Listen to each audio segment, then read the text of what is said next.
Welcome to DC. You know we're out at the USA Cup. You're taking it slightly, I'm taking it slightly. Now how you throw apple, you gon' be right back. Well, we gon' be right here, we gon' be right here. We ain't going nowhere. Welcome to DC.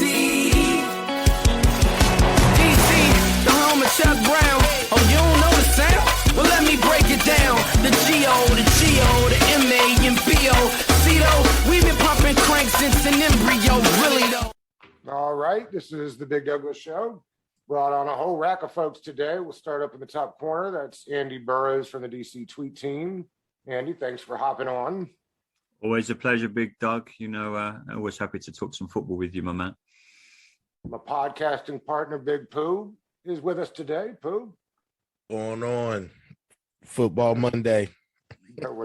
I'm running out of bad words that start with an M to go with Monday, so we'll just be here hating it. Brendan Darr is with us. Brendan, how are you? What's up, fellas? Good to be here. For those that don't know, Brendan is the producer of the Kevin Sheehan Show in the morning. You've been with him for a year now? Feels like a year because of this football team, but it's only been about 8 months. Okay. Yeah. We've long discussed how this team has turned this once proudly red beard into a gray, withered old man beard. My sideburns know the same story. It's okay. That's why I wear a hat, Doug. That's why, yeah. I think Pooh's got his do-rag on. He's not hopping to the grays. Nah, I got a few in the beard, though. Just a few. And Michael Haas is with us. Michael, how are you? Living the dream, you know me. I love Michael. He breaks down the game in a way that makes it easy for me to understand, and I think makes it easy for other people to understand. So I was excited to get him on today. Brendan, we'll start with you because I'm curious just what how bad the fans were unloading on the radio today. What kind of was I got an idea, but what was the mood this morning? I'll be honest. I thought it was going to be a lot more negative than it was. People are still very on board Heineke starting. So Kevin does a poll every day. Today's poll was, are you ready for Kyle Allen? And only 30% of people said yes. So I thought that number would be higher. It wasn't. Overall, people are still pretty on board with everything. I think they see maybe a winnable game next week in Denver, and then maybe 2 winnable games right out of the bye, not the Tampa Bay game, but a couple others right after. I was expecting more negativity than we got.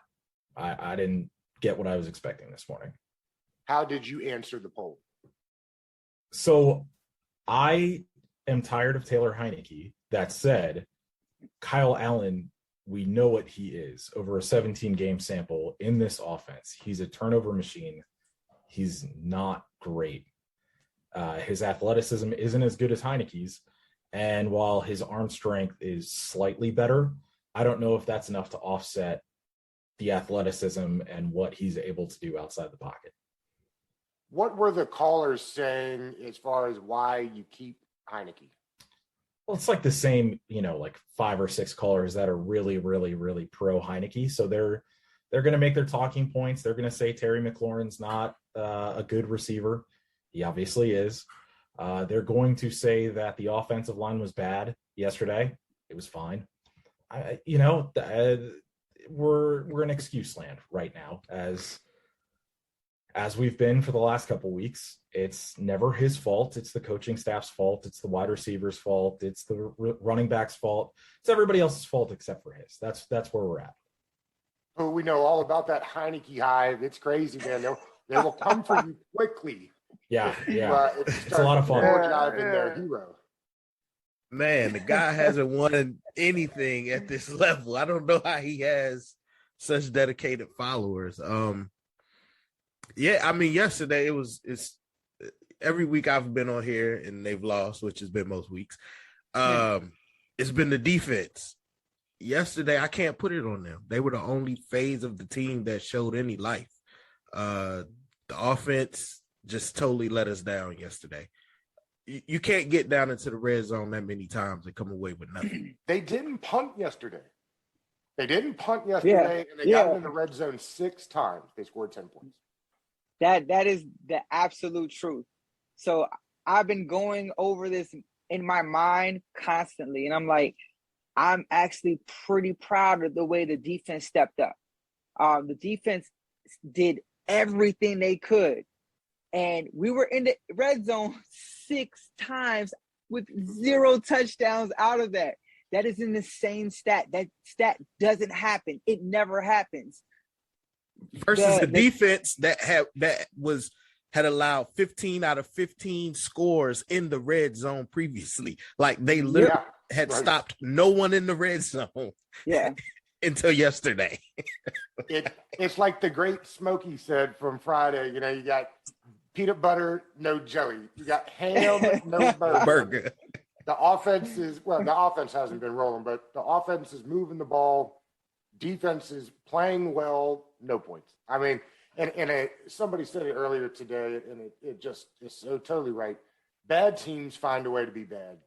Absolutely. Whether it's missing the dive, whether, you know, on the goal line when Antonio Gibson, who is obviously still learning how to be a running back, tries to run it up the middle when he could have easily bounced it outside with Leno, who had a great block.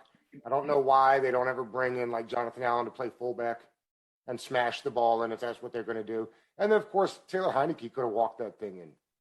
Yeah. No excuse. Pylon. There was no excuse. So with everything that happened, right, we already knew that Heineke doesn't have a strong arm. He doesn't have an NFL arm, right? The interception in the end zone, I saw that happening a mile away. I said, don't do it, Heineke. Don't do it. But everything else, he had control over, and he just literally gave up the ball. Like even the QB sneak, bro. Like he fumbled it on the QB sneak.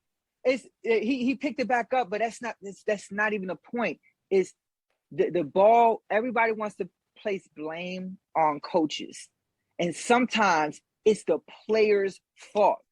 That was a well-coached game on offense and defense. Heineke did horrendously. Gibson continues to struggle with bad time fumbling. Like we're talking about fumbling where it's like, hey, these are money downs. These are money opportunities. Whether you're on all the way back where you're in your territory and you give the ball up for the defense, for their offense to score, or you're in their territory and you're in position to score. There was so much points that was left on the board. And I didn't like the way the game was officiated, but that's not an excuse. There were a lot of calls that I was like, or no calls that I was like, But it was tremendously bad for how well the offense was moving. Brennan, this is the second time, I think, at least the second time we'll do one of these, and I'll say out loud, McKissick was the better running back yesterday. I think he's been their better running back on the season. Are they asking Gibson to do something he's just not comfortable doing? Well, he's also not healthy. He's got a broken shin, and I feel like at some point that's got to be rested. Like, sure, he could play through it. He doesn't look as healthy and as spry as he did early in the season. We saw in the Buffalo game on the 73-yard screen pass, he looked explosive. He doesn't look as explosive now. If I'm seeing that, if everybody else is seeing that, the coaches have to know he's not 100% and the bye is coming up. We could have had 2 weeks right now where J.D. McKissick and Jared Patterson just handle the load. We see how Gibson handles some rest, see if that helps things after the bye. Instead, we're just going to keep pounding him right up the middle and hope that this doesn't get any worse. It's not smart. It's just he can play through it. That's fine. Okay, great. He doesn't look the same. And if he's not looking the same and he's still fumbling, he's not the best back to be out there. And it's insanely frustrating watching this week in and week out. And something Kevin and I talked about today. Why aren't McKissick and Gibson on the field more often, given all the wide receiver injuries? I thought that was the plan. I thought they were telling us that. By the way, The next time a coach on this staff says Gibson is the next Christian McCaffrey, don't believe them. He's not. They're not going to use him like that. They're not going to throw him a ton of passes, even though he was, what was he in college? Oh, that's right. He was a wide receiver in college. It is what it is at this point. I call it coaching arrogance, right, Pooh? Coaching arrogance. Coaching arrogance. It's like it took them, yesterday was game 7, so it took them 5 games to finally move Landon to the box, primarily. The coaching arrogance. Well, I can see why I asked, who was I talking to? Sam Fortier the other day. I said, why does he care so much about what they call him? And now you see it, because when they call him a linebacker, he got 26 snaps compared to he's gotten paid. Nobody's paying him big money again, I don't think. So I don't even know it's the money. It's just in the linebacker role, he got 26 snaps yesterday. Andy, it's interesting. You look at the leaders in the league in records, and they've all got one thing in common. It's the quarterback. We haven't had one. I don't know if we're going to get one. But it's wild, man. It's so easy to see. You either have a quarterback or you don't, and then you either win games or you don't. If podcasts existed 20 years ago, we'd be having this exact same talk about Washington. Yeah. They're just the facts. They're just the facts. Yeah. 20 Theismann plus years. Theismann and Kirk Cousins, a little glimmer of RG3. I'm getting bored of saying this. I'm not even going to lie to you guys. It's just, this could be any chat from any time in the past 20 years with this organization. Nothing ever changes. And you got to start asking questions. Why? I mean, we done our podcast today. Why are people going to want to come to Washington? If you're a salesman, sell me the Washington football team. I could sell ice to the Eskimos, and even I would struggle selling the Washington football team. I'm English. I can talk for the Queen, but my God, you can't sell. How do you sell this Washington organization? How do you sell it? They sold it to Ron by giving. They sold it to Ron, but how? You've been mentioning. We mentioned Deshaun Watson today, and I'd love him to come to this team. You haven't got a cat in hell's chance of selling him the Washington football team. None, zero. Especially with what he's got going on off the field. He's going to go to Miami. He's going to want to be coached in Miami. I think he'll end up there. Doug, it's same old with his team. Brendan will tell you, like, I listen to Kevin's shows all the time. You could pretty much put them on repeat from the callers coming in for the past 15 to 20 years. It's been the same drum everyone has been beating in Washington for 20 years. And unfortunately, when it doesn't seem like there's any end to it, when's it going to end? We're already talking about next season. Okay, do we draft a quarterback again? We're not going to attract a veteran. No veteran. Fitzpatrick only come here because he's seen it as one last payday. He was going to retire. Let's not forget, this man was going to retire and walk out of the league. He only come here to get a little bit of money and maybe have one last hurrah. And he can say he was going to pass on his experience to Heineke, and that's complete crap. That was never going to happen. You know what I mean? So when does it ever end in Washington, Doug, is my question. I reckon we could probably sit here in 4 years' time and still have this chat. Well, Pooh says it all the time, and we should listen to him more. It's year 2 of a rebuild. We've been rebuilding for 20 years. We got really excited last year, and we got excited based on players that really aren't playing. Yeah, I mean, how much of the field have they all seen together? None. This was with Ron, and I can actually say this. This was the first time it actually legitimately felt like a rebuild. With young team, you have a primarily young team. The problem was the expectations of the defense coming in. Like I felt the offense was going to struggle, even with Fitzpatrick. I mean, because we know what he is. He's a journeyman who run hot and cold a lot. And we all felt the defense was going to be the strong suit. You have a defensive head coach, former head coach that's the defensive coordinator. You have all these young pieces, all these first round picks on the line. And for them to finally look like they're trying to turn a corner in week 7, and it's not lost on me.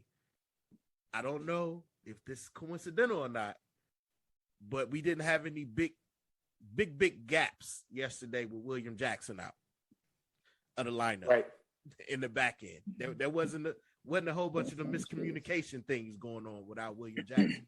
Well, let me step in here real quick. I disagree on the premise that this is a rebuild. It's not. They brought in a 39-year-old quarterback to try and win games.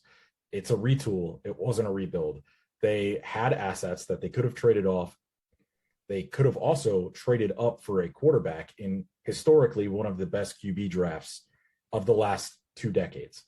I know they're not playing like it now, and they're all on pretty bad teams, so they're not going to look that great. But they had 2 opportunities to trade up to get 2 guys. Obviously, they weren't going to get into the top 3. They weren't going to get one of the top 3 guys. I get that. Instead, they keep kicking the can down the road on quarterback, thinking that it's going to fix itself. They thought maybe they might be able to get 2 years out of Fitzpatrick. He's not a long-term guy. Now, he has played well, according to PFF. He was a top 15 quarterback the last 2 years. They were counting on him being good. That's not something you do in a rebuild. You tear it down, you build it back up. They're not building it back up. They're not doing anything. They're just trying to live out their contracts at this point. I know that sounds harsh, but that's really what it is at this point. They aren't trying anything new. They're not getting a ton of influx of young talent. They brought in guys that they're familiar with. They traded a 5th-round pick for Kyle Allen. They brought in their former GM. They brought in Curtis Samuel, who, by the way, was more successful away from Scott Turner. Like, I hate everything that they've done, but it's a systemic issue for the last 20 years, 30 years. Did Kevin say the other day that Jack Del Rio has been sitting in on offensive meetings too? Did I hear that? I didn't hear that. If he said it on his podcast, I didn't hear that, but I can't imagine that he is. It sounded odd. Well, I don't know, honestly. I've been asking around a bunch because I think last year's team was a lot more Jack Del Rio than people realize. I've heard mixed on that. I've heard people around the team that have said both, but it would seem likely. You know, Ron had a lot of going on last year. I'm on the opposite side of this. So, like, I believe there's more than one way to skin a cat. So I think that they definitely tried to retool rather than rebuild. But Ron knows it's a rebuild. I'm disappointed in everything that happened with Fitzpatrick because I did have expectations for him. I didn't have Pro Bowl expectations or anything for him, but taking in consideration how poorly even Alex Smith played when we had the winning streak, it could only go up. And I said, there's no way it can get worse. And Heineke has not been worse, but the inexperience shows. Even my number one quarterback for last year was Justin Fields, and he fell. And once he got to the point where he was at number 11, coincidentally, the pick that we would have had we lost the last game, right? Coincidentally enough, when he fell to number 11, I was like, this is a big moment because we can go there without giving up the farm. But with all the bad and negative, right? Let's look at the positive. Ben St. Juste is balling. Like that PI call, that was on him, but he was in position.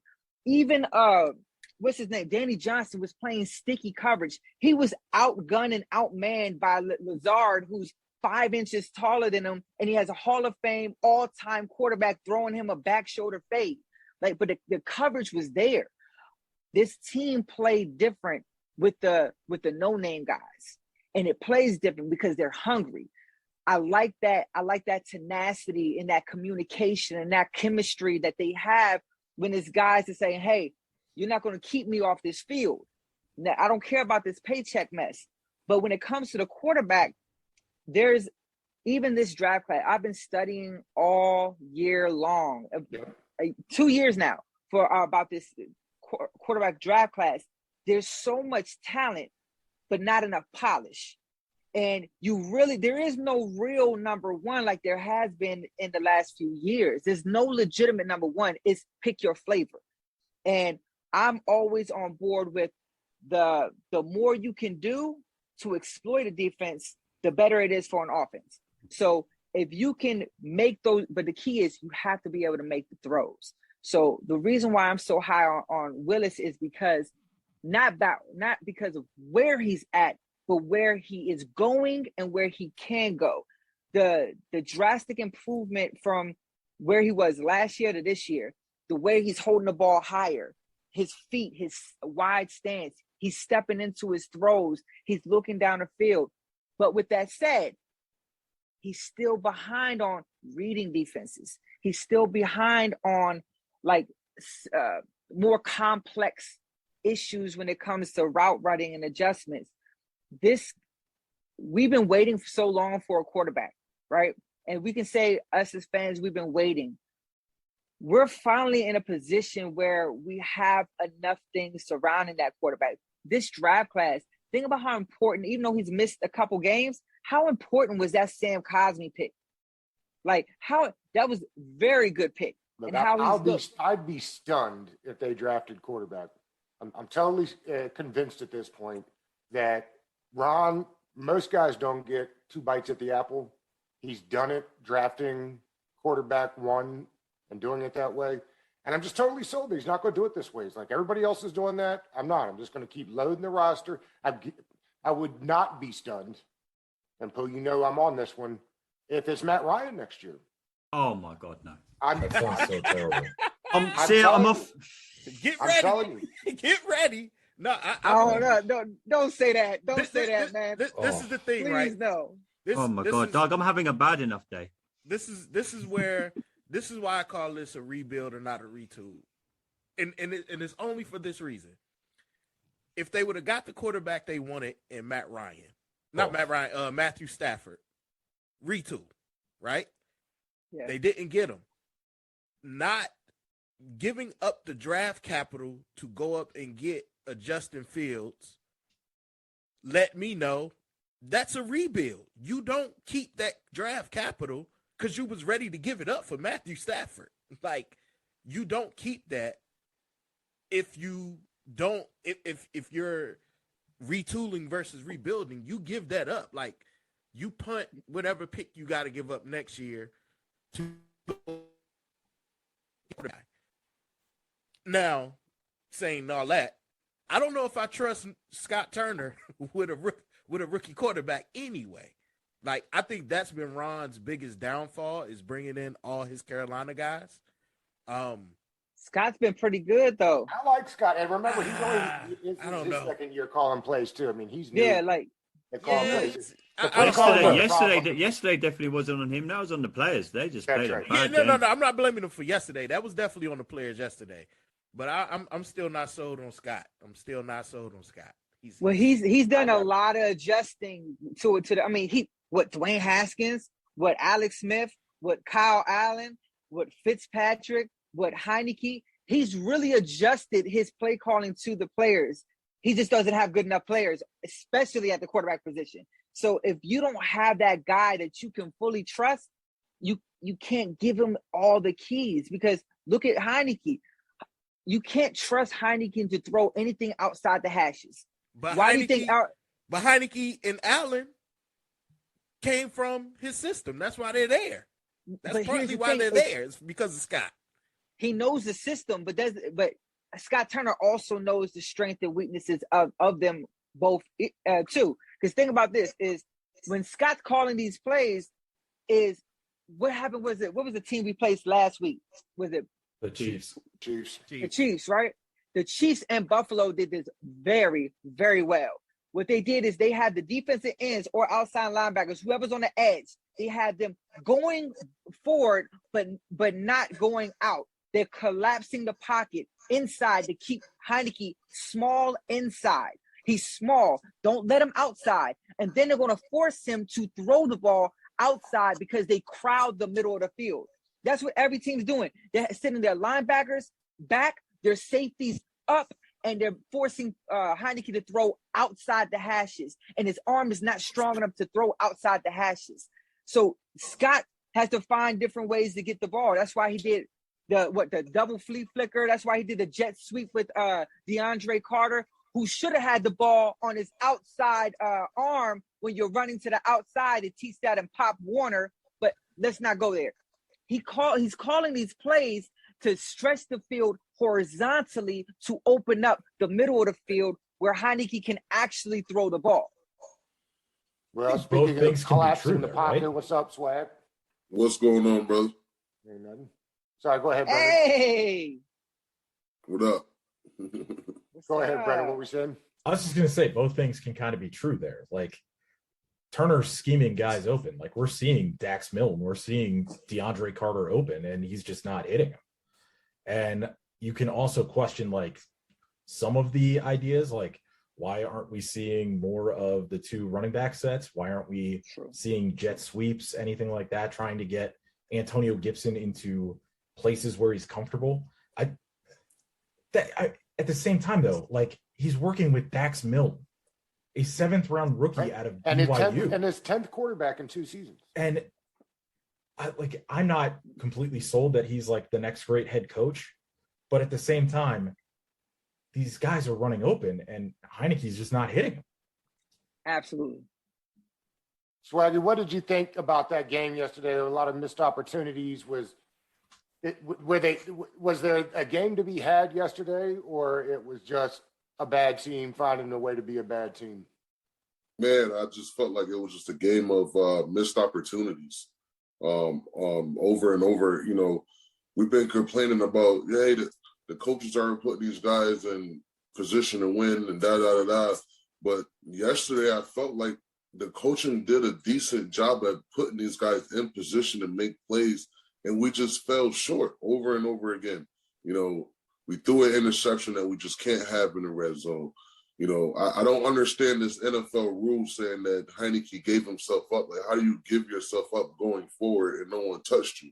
Like, if you're giving yourself up, you're going to slide feet first. Like, and if no one touches you and you fall forward and you roll into the end zone, that's forward progress. So I don't understand how they took that touchdown away.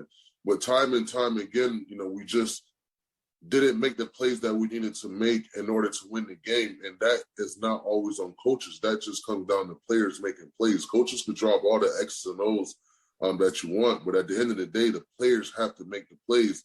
And yesterday we were in position to make plays, and time after time again, we just found a way to screw it up.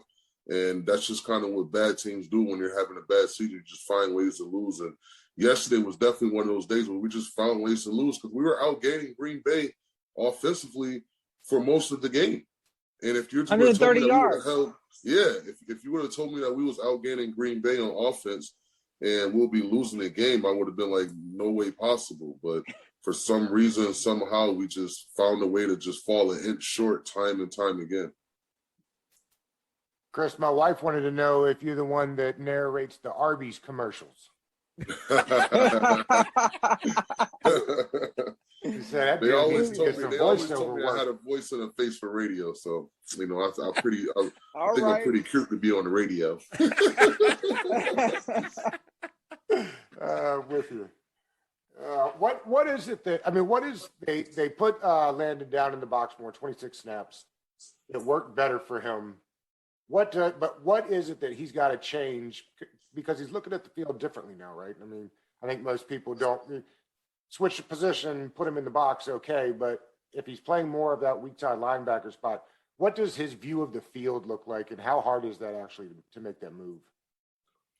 For him, I don't feel like it would be a major change because as a safety, you're normally the last line of defense on the defense. But if you bring a safety down to a linebacker, you're still essentially covering the same person that you would as a safety. And that's primarily a tight end or maybe a running back. But that plays to his strength right now because the last thing you want Landon Collins is to be chasing someone down the middle of the field because that just, you know, hasn't worked out great for us.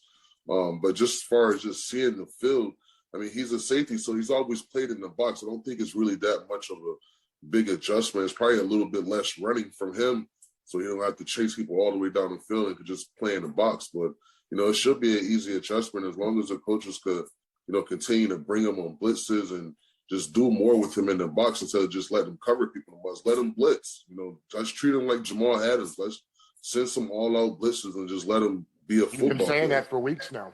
Yeah, I mean, if you just look around the league, I mean, I hate to use Baltimore because they've been, you know, kind of off this year on defense, but any team that plays them, they're scared of that blitz. And it's a bunch of times that they sent the blitz so many times. They're at the point now where even if they show it, a team's going to adjust to either keeping extra people in to block up the blitz, or they're going to get rid of that ball quick, which is going to turn into an interception because that quarterback is thinking all those guys are coming on the blitz. But you have to think about it.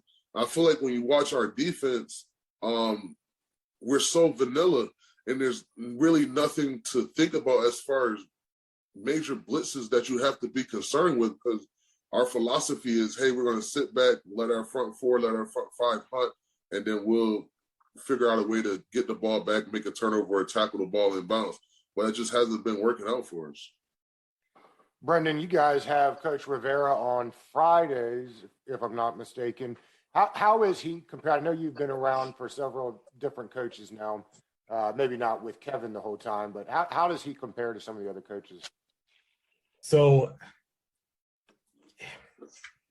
like, Jay Gruden was a lot more aloof and a lot more fun. So, like, having interviews with him always seemed to be a lot more fun, and you get answers you typically don't get from Rivera and even Shanahan. I mean, Rivera's not at, like, the Shanahan level of buttoned up and not saying anything, but it does kind of feel like we're getting close to that.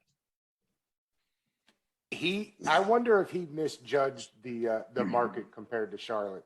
It definitely feels like he came from a small market and he's now in a bigger market. And he thought these, like, oh, that's interesting. That's important. That's interesting. That's important. That he thought that would fly here, and it's not. And we're starting to get angry, Ron, right? I don't know. Like, yesterday, it kind of seemed like he wasn't even that angry. He was just trying to pump his guys up. After the game, yeah, it was odd. Yeah. That's a hard one to take. That's a hard one to lose when you just left so many points out there on the field. And then I don't understand how the hell we go out and sign a new kicker and then don't kick no damn field goals. I wonder about this, though. I wonder if they thought that blown field goal was on him and lost faith in him.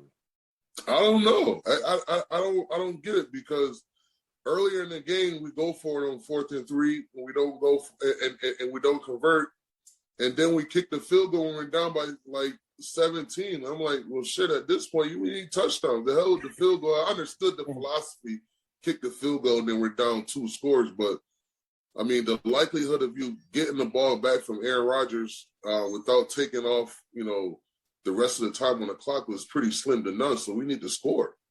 And early in the game, we went for it instead of kicking a manageable field goal. Is it more exciting to get that 4th down conversion, or a bigger letdown to not get it? It's a bigger letdown to not get it, especially what we've already, faced throughout the game of not converting on 4th and 1 and coming and tripping at the 1-inch line, and then throwing an interception in the red zone. We're like, we need these points. They killed my spread yesterday. They definitely. Who you telling? I said the same thing. Man, when they didn't get that touch, when he tripped at the half-yard line and then fumbled at the goal, I was like, "Come on, you're killing my spread, man." It's crazy. And definitely, I thought they hit I had the over at 42. I definitely thought they were going to hit that one. No. To be fair, like, think about this is. If we didn't go for it at all on those fourth downs until it was like already a bigger gap, right? The fan base, our fan base, would have said he never goes for it. He's too conservative. He doesn't care. He doesn't want to win the game. He wants to play to. He's playing to not lose. He's not playing to win. That's how finicky our fan base are. That's how damaged and emotionally battered we are. I'm that person.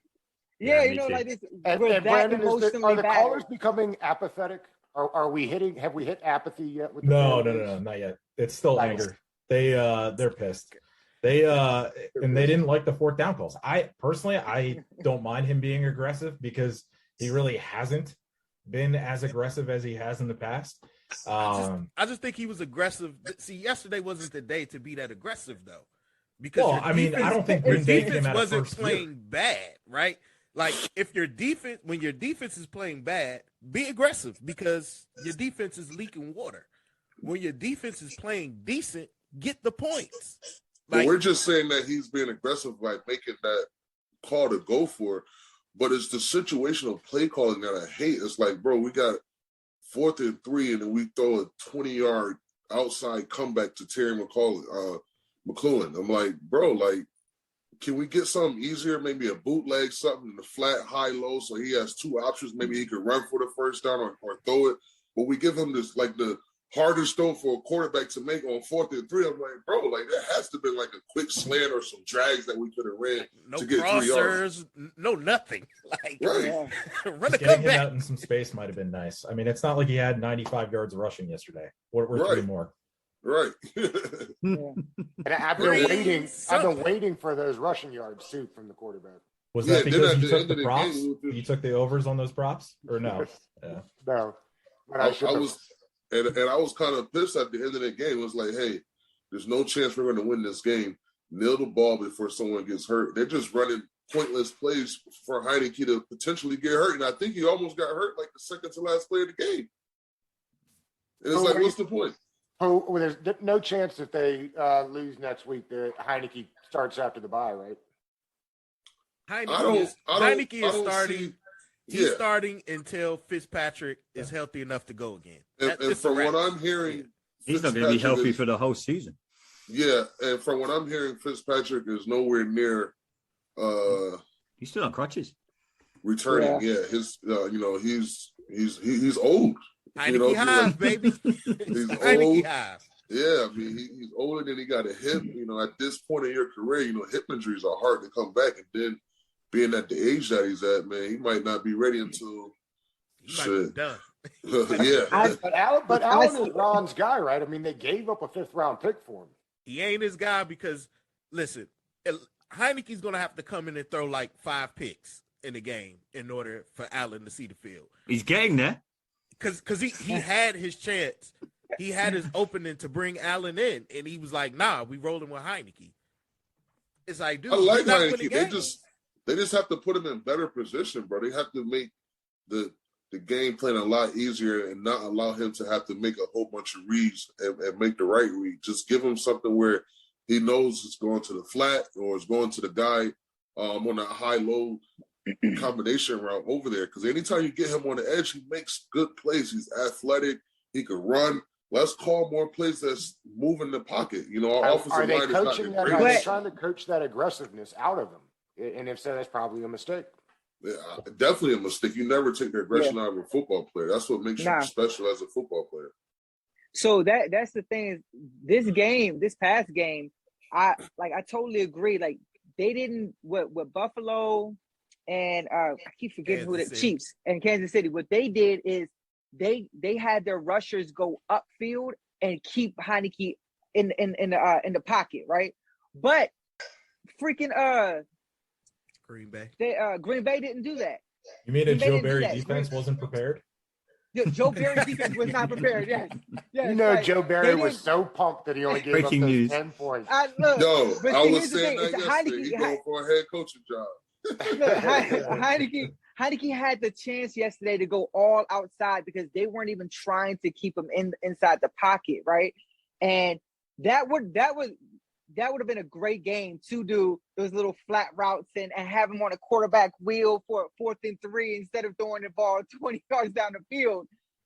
It's crazy to me that there's no, what's the word, synchronicity, something that there's no cohesiveness to any game this year. This was the best game we played and we lost. Amazing. Swaggy, what is the chance that you can go a game without punching, go into the red zone 6 times and put up 10 points? I mean, it's got to be. Bro, the chances of that are so slim to none, bro. And literally, we was on the 1-inch line twice. Who stumbles and falls and don't get into the end zone and then freaking fumble a freaking quarterback sneak. Like our luck was just so bad yesterday. Cam Newton wouldn't. Big facts. Big facts. I said 2 weeks ago, I said, hey, this is, you may not like this. This may be an unpopular opinion, but we don't need, if we had Cam Newton, do you think we would have been 0-6 in the red zone? Absolutely not. So my point is, if we got Cam, we don't need him to be the answer. We need him to be an answer. an answer.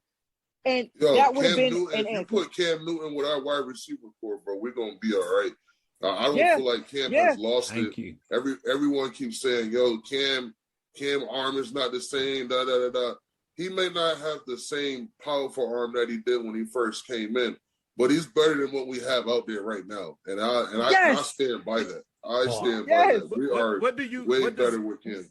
What do any of y'all think Ron's hesitancy in bringing Cam in? Because he's had plenty of opportunities. Because he's already done it once. He's I already think done it. already Yeah, done he's stubborn. with He's Cam. too stubborn. He's too stubborn to bring him in. I'm with Swaggy. I said on our podcast today, I've been saying it for weeks.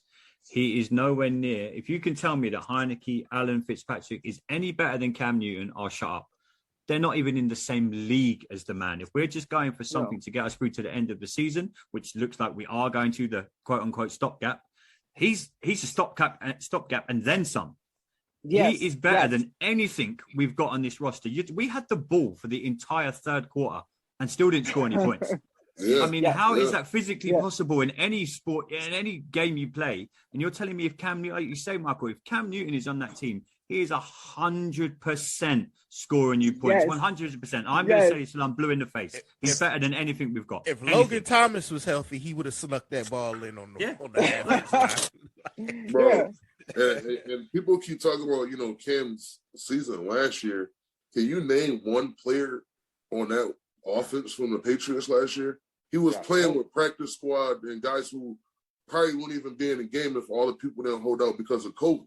You put Cam with our offense, bro, Cam will be back to the old Cam. He's rested. Yeah. Absolutely. He shouldn't be injured anyway because he's had time to rest and heal up. So his shoulder should be nice and ready to go, and he's definitely better than what we have inside of that building. And yet, Brendan, there's no chance, right? No I mean, chance. there's no chance. But the thing everybody's forgetting about Cam Newton's season last year is before he got COVID, he was actually playing very well. That COVID. Yeah. Very good. He said multiple times about how awful his experience with COVID was because he was out 2 weeks with it. He said he couldn't breathe. He said he was having trouble getting reacclimated into football shape. And his arm is not what it was. I think we will all agree on that. It's still better than Taylor Heineke's. Yes. Like it's not even close. Yes. Yes. I mean, we all know Cam's not taking a knee at the one. He's not doing that. He's Superman flipping into the end zone. Who cares? He's scoring a touchdown. Dabbing. Damn it. All of that. He could have dove in Like a backwards lifetime. and grabbed his crotch like Marshawn Lynch, and he still would have scored. He wouldn't have taken Yeah. a knee there. Like what? This I'm conversation gonna is so send- frustrating. I'm gonna send Ron Rivera a J. Cole song, and it's called "Pride is the Devil," and I think he got a hold on me. Pride is the devil. And that's probably it. But you're right. Any conversations about Cam coming are pointless and futile because there's no way it Unfortunately, happens. yeah. Yeah. Man. What do you say, Pooh? I said, yeah, no, there's no way Cam coming here. He's had too many times to bring him in, and he's that pride and that sticking with Heineke but trying to coach the thing that made Heineke out of Heineke. One game. It's crazy, man. Yesterday that's just mind-boggling. Like it wasn't even anger, right? It wasn't even disappointment. It was like frustration. Just you finally had the game coached that we've been waiting for all season. The defense finally played respectable, considering they were playing Aaron Rodgers. And you go down to the red zone 6 times against a Joe Barry defense, and you come up lame. How can that be? I thought it was feasting time yesterday. I saw Joe Barry was coaching the defense. You were there with Joe Barry, right? Was Joe Barry the DC when you were there? Who, me? Yeah. Yeah. Don't you remember the game against the Giants when me and him got into it? Cussed his ass out. No, but please tell us.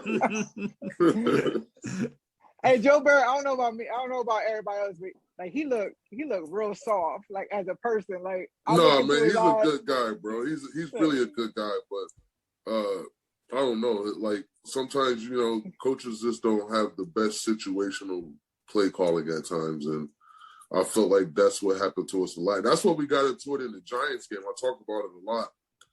That week in practice, we always get like game tips and notes. And that week in practice, our game tips was if Eli Manning converts a 1st and goal at the inside the 5-yard line, we know that he's going to run up to the ball and run a running play so you don't get a chance to switch your formation. So the situation happens in a game where he completes a pass, is on like the 3-yard line, and instead of us sitting an all-out blitz, because we know that our tendency said that he's going to run the ball, we run like a cover 3 on the 3-yard line. And I'm like, bro, like what the hell is this? We practiced this in practice. You gave us these tips that said they're going to run the ball, and then we call this soft formation, letting them walk right into the end zone. That's why I went to the sideline. I just cussed Joe Barry out. I'm like, bro, like, you gave us these tips. Why you ain't making the right calls? You know what I mean? But like, that's the type of stuff that happens in football sometimes. It's like your coaches need to put you in the right position. And then like sometimes you need players to understand the defense to be like, hey, if the coach do call some crazy call, they can switch the call up at any given time. You know, London Fletcher was famous for that. You know, Hazlitt may call something and London's be like, no, that's not right. I'm going to call this. And we just live and die with it. But that's when you have a veteran leaders who, as long as you make any call and you guys are all on the same page, the defense will work. But you got to put yourself in the best position possible, and that's just wasn't happening that day. Well, that's interesting you say that, Chris, because really the 2 middle linebackers we have now, I mean, one's been in the league 3 years and one's a rookie that didn't have very many snaps in college. So I wonder who is. I think Holcomb is charged with getting them into the right play, right? Yeah, he's halfway lost half the time. So it's just we don't have that leader on the defense who could just call something else in the nick of time. It's just whatever the coaches call, they're going to go with it. There's no one with enough years under their belt to override the defensive coordinator at this point in their career right now. What was it like playing with London, man? Because like I've always loved London. Yeah, it's like having an extended coach on the field. London's like it's like having another defensive coordinator. Like he's calling the defense and then he's calling out what the offense is going to do. So it's just like zone right, here come the power, get ready. And every time he calls it out, here comes the play. So it was just like having a cheat sheet on the field. I hear that. This is why I also keep calling it a rebuild over a retool. They had a chance. I don't know if they tried to go get him or not, to get that veteran in the middle with a KJ Wright when he got released from Seattle. I don't know. I mean, he obviously he's past his prime, but it still would have been that veteran in the middle that could call those things out like a London, that could put your defense in the right position, at least that front seven. And they stayed with the young guys in Bostic. And now Bostic is hurt. And but even when Bostic was playing, Bostic was lost like he was a damn undrafted rookie. Yeah, absolutely. That's why I was calling for KJ Wright because if you would have bought into KJ Wright, you could have let Bostic walk. Yeah, man. Well, do we know? Is that a coach? Is that coaches not getting the play down in time? I mean, do we know whose fault that is? Are they sending it down too late?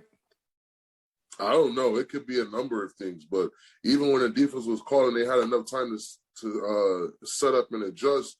You just seen so many times, like a veteran linebacker like Bostic, you would expect him, a person who probably lost a step physically, he would be there mentally, but mentally he was, going the wrong way or always out of position. I was like, what? This is a veteran. You can't be out of place like this. Even if you can't do it physically, mentally, you should already know where you should be, how you should do it, how to cheat here and there. You should be able to do that and pass that along, but we just haven't had that. And it's kind of surprising because of the fact that we have a head coach who was a linebacker and, Jack Del Rio, who was a linebacker. We can't figure out linebacker play. And again, the coaching arrogance. I wonder if they just assumed they'd be able to coach the kids up because they were linebackers. Hadn't exactly worked out that way. Right. Well, it's early 4-point underdogs, I think, in Denver. And I'm frankly surprised because I think they're going to have a hard time catching wins down the road. Fellas, I appreciate you hopping on today. I wish we were talking about wins. The basketball team plays tonight. Maybe they'll get a win because definitely. they look appreciably better than the football team. Go They Wizards. do. It's not hard. Let's go. Shoot, they looking better than my Lakers too. Not hard at all. Try being a Celtics fan. Yeah, Andy's a Celtics fan. Ooh, that's not fun this year. Yeah, Go I know, Lakers. I know. Go Some late boy. nights for me, boy. Carmelo Anthony to the rescue. Carmelo, God bless Carmelo. First time that's They ever really worked had out. tried to kick that Yeah. dude out of the league and say he couldn't play anymore. He balled out last night. Oh yeah. All right, fellas, I appreciate it. Yes, indeed. All Y'all right. have a No good worries, one. Doc. Thanks, man. All right, guys.